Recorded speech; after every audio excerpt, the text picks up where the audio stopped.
What's going on, guys? Welcome back to the channel. It's good to see you all again. Sorry for getting this video out late. I was running pretty much all day long, so I haven't had a whole lot of time to put into looking at any kind of information in depth, but I just wanted to jump in, show you kind of what we got going on, where we look, and what it could mean. So if that sounds like something you're interested in, if you don't mind hitting the like button, I will get into the information. As always, I'm not a financial advisor. This is not financial advice. It's just for entertainment purposes only, so let's be entertained. Let's take a look at what we got going on in Ortex that was reported today. Exchange reported short interest, 69.9% of the free float, from what was reported last at 153%. You may be asking how, where, why, what happened? How did we get a 3.5 million share difference? I have not had a chance to look into it to really see where I can find that making sense yet, but we will definitely dive into that.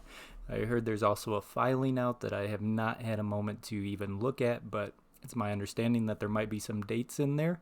So if we have dates, we have problems, right? So you got to play smart. I don't know what the date was. I heard floating around like early August. So what is that? 4 weeks. We've done the rough calculations on how profitable the shorts were, how much they could hold, how long they could hold for. Every 10 days was $1. I think we were estimating them somewhere around $7.50. The math may not be perfect, but 30 days is $3. $3 from 750 makes them still profitable.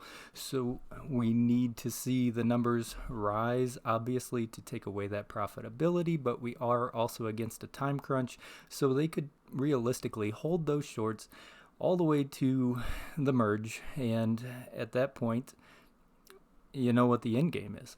So what does that mean? Well, if you're not playing with the house's money, if you haven't been momentum trading this, things are going to start to look sketchy, in my opinion.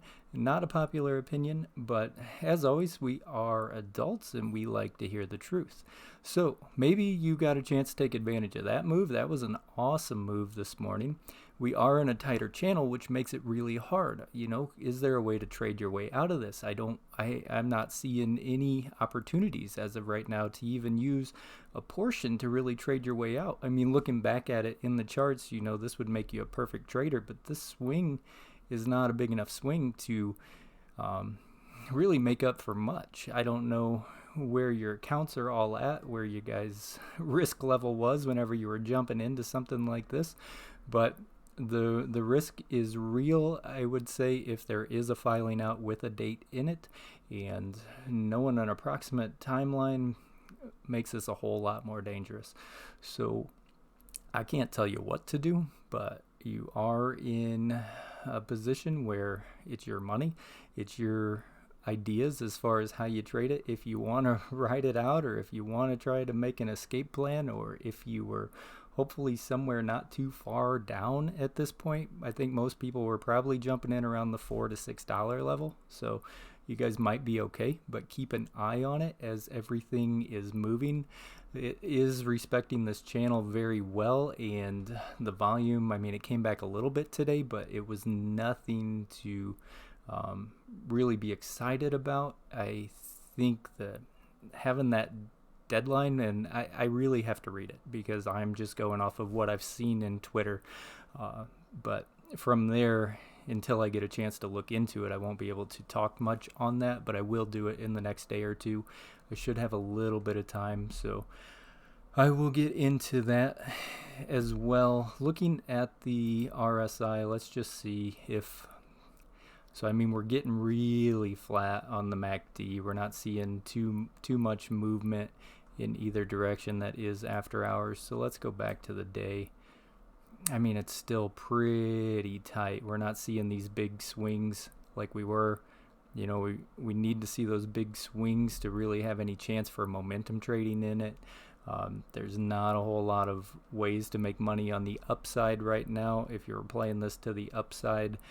And seeing that Ortex data, or the exchange reported data, Ortex still hasn't changed their numbers, I don't believe, as far as what I saw. Let's see if we can pull that back up. Vortex.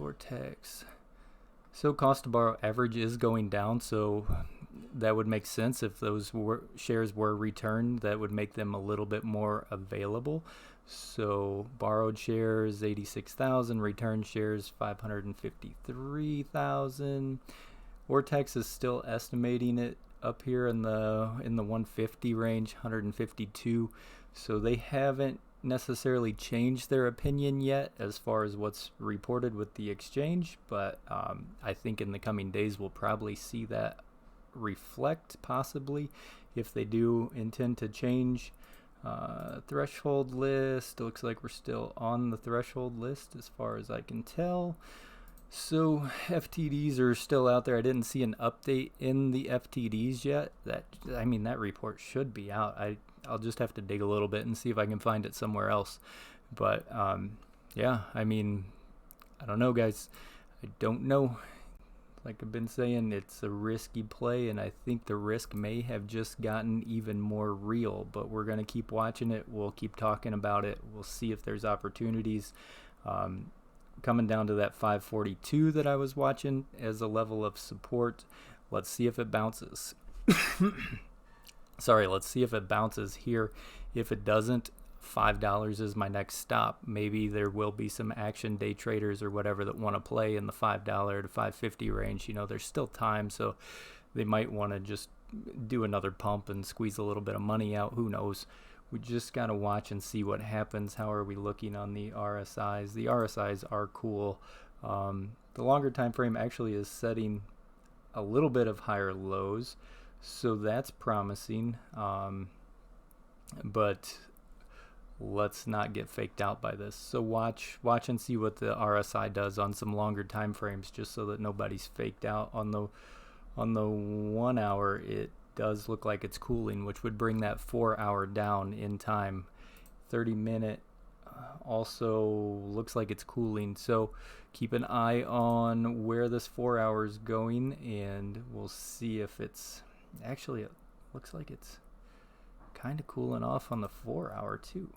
I swore it just looked like it was holding high.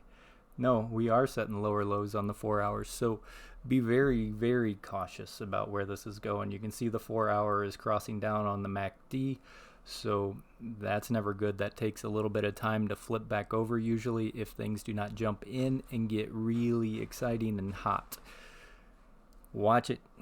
That's all I can say is watch it, see what happens, keep an eye on your accounts, and trade how you see fit. Always have a trading plan. All right, guys, as always, thank you again for coming back. If you don't mind, drop a like, even though you didn't like the video. I know it just is what it is, but we're gonna hang in here. We're gonna see what happens and go from there. I will see you guys in the next one. As always, stay golden and may your accounts stay green.